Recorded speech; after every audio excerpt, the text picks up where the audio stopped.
하나님의 은혜로 있을 데 없는 자 왜 구속하여 주는지 난 알 수 없도다.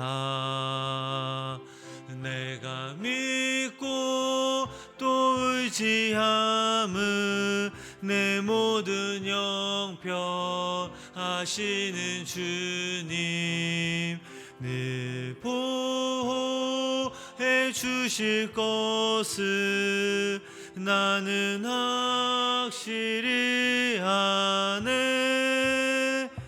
왜 내게 굳세 믿음과 또 복음 주셔서 내 마음이 항상 편한지 난 알 수 없도다. 내가 믿고 또 의지함은 내 모든 형편 하시는 주님 늘 보호해 주실 것을 나는 확실히 아네. 왜 내게 성령 주셔서 내 마음 감동해 주 예수 믿게 하는지 난 알 수 없도다. 내가 믿고 또 의지함은 내 모든 형편 하시는 주님 늘 보호해 주실 것을 나는 확실히 아네. 주 언제 강림하실지 혹 밤에 혹 낮에 또 주님 만날 그곳도 난 알 수 없도다. 내가 믿고 또 의지함은 내 모든 형편 하시는 주님 늘 보호해 주실 것을 나는 확실히 아네. 아멘. 이 시간 사도신경으로 우리의 신앙을 고백하도록 하겠습니다. 전능하사 천지를 만드신 하나님 아버지를 내가 믿사오며 그 외아들 우리 주 예수 그리스도를 믿사오니 이는 성령으로 잉태하사 동정녀 마리아에게 나시고 본디오 빌라도에게 고난을 받으사 십자가에 못 박혀 죽으시고 장사한 지 사흘 만에 죽은 자 가운데서 다시 살아나시며 하늘에 오르사 전능하신 하나님 우편에 앉아 계시다가 저리로서 산 자와 죽은 자를 심판하러 오시리라. 성령을 믿사오며 거룩한 공예와 성도가 서로 교통하는 것과 죄를 사하여 주시는 것과 몸이 다시 사는 것과 영원히 사는 것을 믿사옵나이다. 아멘. 오늘 시간 함께 보신 말씀은 베드로 후서 1장 5절부터 11절까지 말씀입니다. 베드로 후서 1장 5절부터 11절 말씀을 우리 다 같이 이 시간 함께 합독하도록 하겠습니다. 그러므로 너희가 더욱 힘써 너희 믿음의 덕의 지식을, 지식의 절제를, 절제의 인내를, 인내의 경건을, 경건의 형제 우애를, 형제 우애의 사랑을 더하라. 이런 것이 너희에게 있어 흡족한즉 너희로 우리 주 예수 그리스도를 알기에 게으르지 않고 열매 없는 자가 되지 않게 하려니와 이런 것이 없는 자는 맹인이라 멀리 보지 못하고 그의 옛죄가 깨끗하게 된 것을 잊었느니라. 그러므로 형제들아 더욱 힘써 너희 부르심과 택하심을 굳게 하라. 너희가 이것을 행한즉 언제든지 실족하지 아니하리라. 이같이 하면 우리 주 곧 구주 예수 그리스도의 영원한 나라에 들어감을 너희에게 주시리라. 아멘. 오늘 이 시간 주님의 전에 모인 우리 성도님들에게 하나님의 귀한 은혜와 사랑이 함께 하시길 주님의 이름으로 간절히 축원합니다. 오늘 본문 말씀에서는 성도들이 맺어야 할 그 열매들에 대해서 소개하고 있습니다. 5절부터 8절까지에서는 힘써 맺어야 할 열매들, 믿음과 덕과 지식과 절제와 인내와 경건과 형제 우애 사랑 등의 그 덕목을 더해가야 함을 교훈하고 있고, 또 9절 말씀에서는 이러한 열매를 맺지 못하는 자들은 영적 소경과도 같아 멀리 보지 못함을 지적하여서 성도는 반드시 앞서 언급한 그 열매들을 맺어야 함을 강조하고 있습니다. 마지막으로 10절, 11절에서는 하나님이 부르시고 택하신 그 은혜에 굳게 서서 신앙의 결실을 맺도록 강조하고 있습니다. 우리 본문 5절 말씀을 우리 다시 한번 우리 함께 읽어보도록 하겠습니다. 그러므로 너희가 더욱 힘써 너희 믿음의 덕에 지식을. 아멘. 본절은 그러므로 말로라고 시작합니다. 이는 앞서 4절 조건과 원인으로 가지고 있다라는 말입니다. 따라서 5절의 이 말씀은 하나님의 성품에 참여해야 하는 성도들에게 반드시 요구되고 있는 것입니다.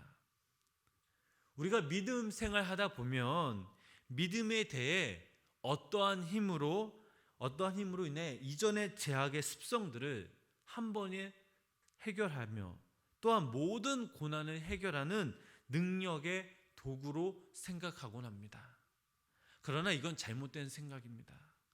우리 안에 있는 그 죄의 습성은 아주 깊습니다.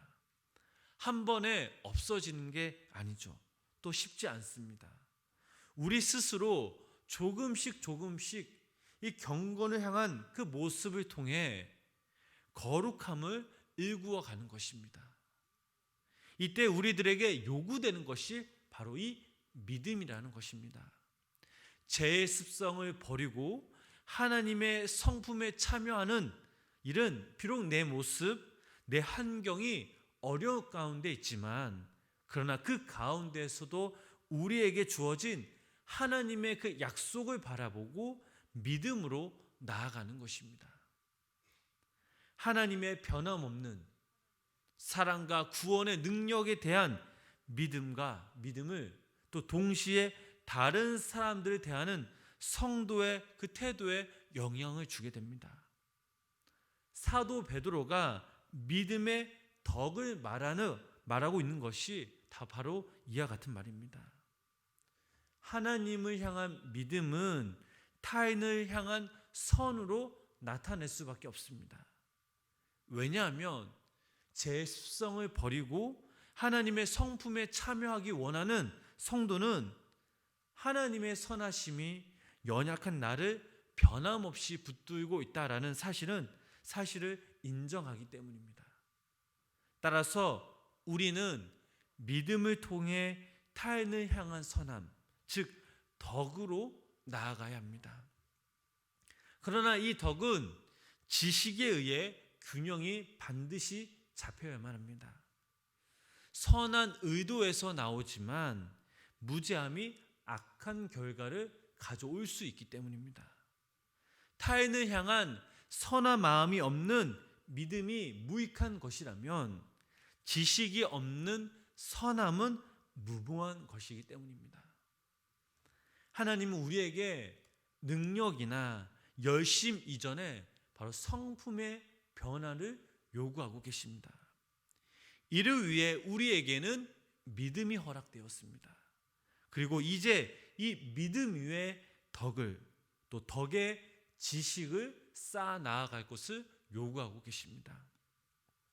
하나씩 하나씩 쌓아가는 것 말고는 다른 길은 없습니다. 인격은 하루아침에 형성되는 것이 아닙니다. 성품 또한 마찬가지입니다. 한 번에 완성되는 것이 아닌 오랜 세월을 통한 경험 속에서 서서히 생겨나는 것입니다. 그럼도 성도님 여러분들은 쉽게 낙심하거나 포기해서는 안 됩니다. 하나님을 향한 믿음이 있다면 덕을 쌓아 나가시기 바랍니다. 또한 덕이 있다면 덕이 온전해지도록 또 지혜를 쌓아가시기를 바랍니다. 이 과정을 통해서 우리는 조금씩 하나님의 그 성품에 참여할 수 있게 됐습니다. 계속해서 우리 본문 6절 말씀을 우리 함께 읽어보도록 하겠습니다. 지식의 절제를, 절제의 인내를, 인내의 경건을. 아멘. 6절 말씀을 보면 절제와 또 인내와 경건이 바로 새롭게 요구되고 있습니다. 인간의 지식은 유한합니다. 모든 것을 다 알 수 없고 또 그럴 필요도 없습니다. 그래서 요구되는 것이 바로 절제입니다. 덕이 올바르게 행하기 위해서는 지식이 있어야 한다고 했습니다. 그렇지만 과연 무엇으로 덕을 이루는지, 무엇으로 타인에게 유익을 끼치는지 우리는 알 수 없습니다. 하나님을 알 수는 있지만 하나님 전부를 알 수는 없습니다. 또한 우리가 사는 이 세상에는 이해할 수 없는, 또 설명할 수 없는 일들이 많이 생겨나고 있습니다. 욥을 한번 생각해 보시기 바랍니다. 그의 고통의 이유가 무엇이었습니까? 욥의 세 친구는 재 때문이라, 너의 유익을 위해서다 등으로 욥의 고통을 설명했지만, 그러나 욥의 친구 욥은 그 친구들의 설명을 받아들일 수가 없었습니다. 그때 하나님이 나타나셨습니다. 그런데 하나님께서는 욥의 고통의 이유를 설명하신 것이 아니라, 내가 땅에 기초를 놓을 때에 네가 어디 있었느냐라고 물으십니다. 이는 곧 나는 천지를 지은 창조주 하나님이여 너는 피조물이라 라는 말씀입니다. 하나님이 설명하셨고 하나님이 설명하지 않는다 해도 우리는 이해할 수 없는 것들이 너무나 많이 있습니다. 그래서 지식의 절제가 요구되는 것입니다. 절제를 알지 못하는 지식은 하나님을 심판하고 자신이 하나님의 그 자리를 차지할 뿐입니다. 그런데 이러한 절제에는 또 반드시 요구되는 것이 있습니다. 그것은 바로 인내입니다. 왜 그럴까요? 아무리 이해할 수 없는 상황 속에서도 우리는 하나님의 선하심에 대한 믿음을 가져야 하기 때문입니다. 사실 우리가 당하는 고통이 얼마나 큽니까? 또한 세상에 얼마나 불공평한 일들이 많이 일어나고 있습니까? 그런데도 우리는 하나님의 선하심, 그분이 세상의 주관자 되심을 인내하며 믿고 나아가야 합니다. 하박국 말씀을 우리가 보면 좀 더 이해하기가 쉽습니다. 하박국 말씀에서 하나님을 향한 하박국의 질문, 그리고 하나님의 답변이 나옵니다. 세상의 불공평한 대한 하박국의 질문에 하나님께서는 오히려 더 악하고 강한 나라가 일어날 것이다 라고 대답하셨습니다. 또한 동시에 하나님은 오직 의인은 믿음으로 살리라 라고 말씀하셨습니다. 이런 답변에 하박국은 이렇게 대답하였습니다. 하박국 3장 17절, 우리 18절 말씀 함께 읽어보시겠습니다. 비록 무화과 나무가 무성하지 못하며 포도나무에 열매가 없으며 감람나무에 소출이 없으며 밭에 먹을 것이 없으며 우리의 왕이 없으며 외양간에 소가 없을지라도 나는 여호와로 말미암아 즐거워하며 나의 구원의 하나님으로 말미암아 기뻐하리로다. 아멘. 이해할 수 없는 상황 속에서 하박국은 믿음으로 여호와를 인하여 즐거워하며 기뻐할 것이라 라고 노래하고 있습니다. 여기에 바로 인내가 있는 것입니다. 결국 이 인내는 경건, 즉 하나님을 경외하는 대로 나아갑니다. 본문 7절 말씀을 우리가 함께 다시 한번 읽어보도록 하겠습니다. 7절 말씀입니다. 경건의 형제 우애를 형제 우애의 사랑을 더하라. 아멘. 흔히 기독교를 사랑의 종교라고 말합니다. 예수님께서는 하나님을 사랑하고 이웃을 사랑할 것을 강조하셨습니다. 또한 저희들이 너무나 잘 아는 말씀, 그런즉 믿음, 소망, 사랑 이 세 가지는 항상 있을 것인데 그 중에 제일은 사랑이라 라고 말하기도 하였습니다. 하지만 사랑은 말처럼 쉬운 것이 아닙니다. 아마 성도님들도 잘 아실 것입니다. 마태복음 22장 37절부터 39절 말씀 보면 이런 말씀이 있습니다. 우리 함께 읽어보실까요? 예수께서 이르시되 네 마음을 다하고 목숨을 다하고 뜻을 다하여 주 너희 하나님을 사랑하라 하셨으니 이것이 크고 첫째 되는 계명이요 둘째도 그와 같으니 네 이웃을 내 자신과 같이 사랑하라 하셨으니 라고 말씀하셨습니다. 기독교를 사랑의 종교라고 얘기하지만 이 사랑은 믿음과 덕과 지식과 절제와 인내와 경건과 형제 우애를 거쳐서야 비로소 사랑이 될 수 있습니다. 그런데 우리들은 하나님을 향하여 사랑하는 마음이 일어나지 않을 때 자신은 구원받는 자가 아니라며 하나님의 자녀가 아니라며 하나님은 나를 사랑하지 않으신다라고 생각합니다. 중요한 사실은요, 하나님이 먼저 우리를 사랑하셨다라는 것입니다. 하나님을 사랑하는 일은 바로 이 믿음에서부터 출발해야 합니다. 이 믿음이 나를 향한 하나님의 덕스러움을 알게 되고 그 알미 나로 하여금 덕을 이루도록 재촉합니다. 이 덕은 다시 지식으로 또 절제와 인내와 경건으로 뒤따릅니다. 그리고 나서야 비로소 우리는 내 옆에 있는 형제 자매들을 사랑할 수가 있습니다. 사랑하는 성도 여러분, 이 모든 가정은 오로지 사랑에 의해 지배됩니다. 하나님이 이 사랑의 가정을 출발시키며 하나님을 향한 우리의 사랑이 이 길을 걷게 하심을 믿으시기를 바랍니다. 우리는 자주 실패합니다. 또한 넘어집니다. 하나님께서 우리를 사랑하시지만 그러나 우리는 하나님보다 또 우리 주변의 이웃이나 또 세상을 또 나 자신을 더 사랑합니다.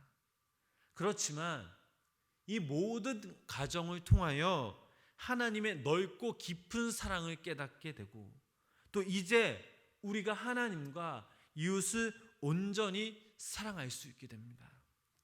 그러므로 여기 모인 우리 성도님들이 더욱더 힘써 하나님을 사랑하시며 이웃을 사랑하시는 우리 귀한 성도님들 되시길 주님의 이름으로 부탁을 드립니다.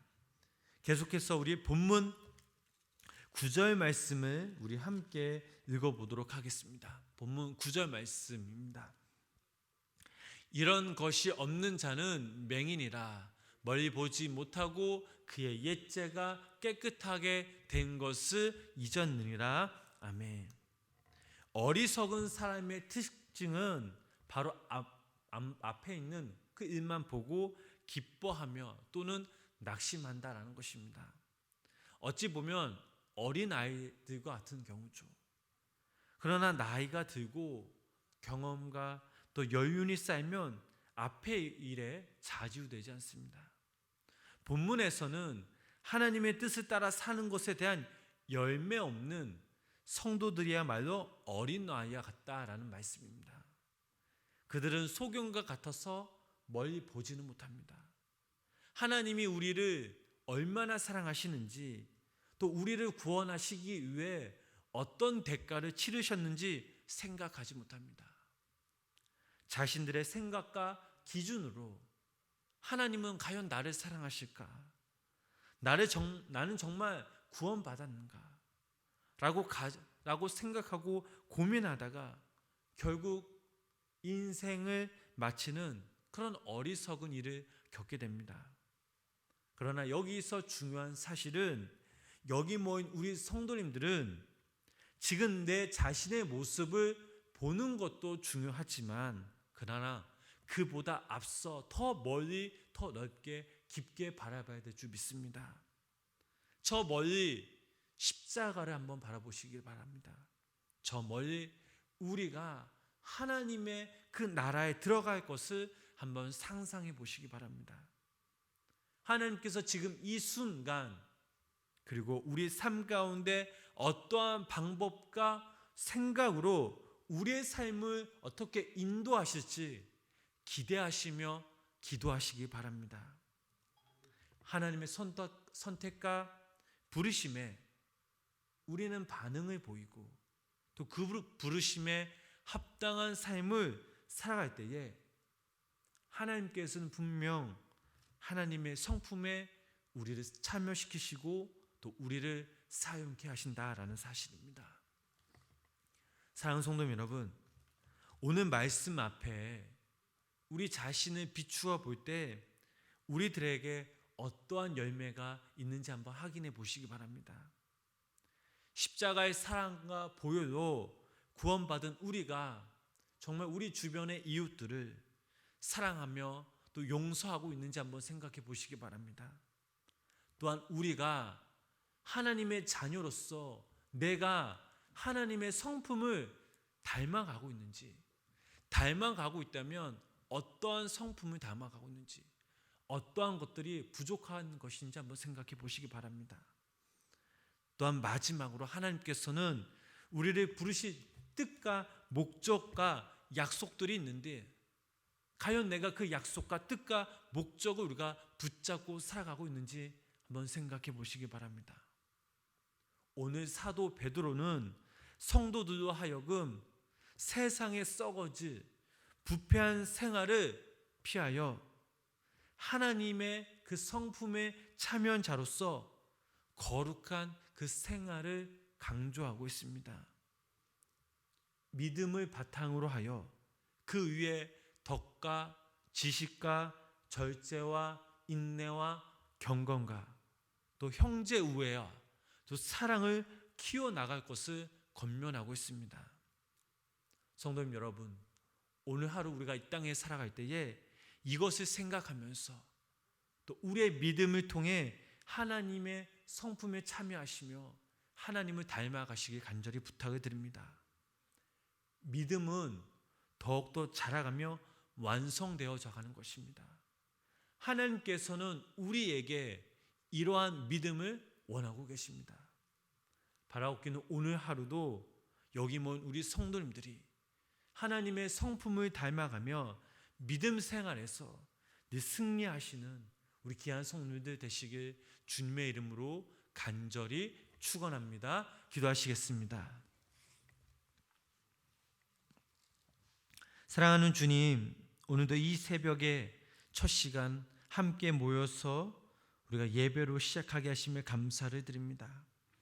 하나님, 우리가 하나님의 자녀로서 당신을 닮아가야 하지만 때로 내 주관과 내 욕심 때문에 하나님을 외면하거나 세상 한가운데서 다른 것을 찾으려고 했던 우리의 모습을 돌아봅니다. 하나님을 사랑하며 이웃을 사랑해야 했지만 그러나 내 자신을 세상적인 것에 관심을 두었던 또 우리의 모습을 돌아봅니다. 하나님, 다시 한번 우리에게 주님의 사랑을 회복시키어 주님을 닮아가며 또 무엇보다 믿음 생활하면서 덕과 지식과 절제와 인내와 경건과 형제우애와 사랑을 키워나가는 주님의 귀한 자녀들 되게 하여 주시옵소서. 주님이 원하시는 모습으로 그 삶으로 우리가 믿음의 믿음 위에 덕을 살게 하게 해주시고 우리를 통해서 하나님의 귀한 은혜와 사랑이 흘러넘치는 복의 통로가 되게 하여 주시옵소서. 예수님의 이름으로 간절히 기도드렸습니다. 아멘. 우리 찬송가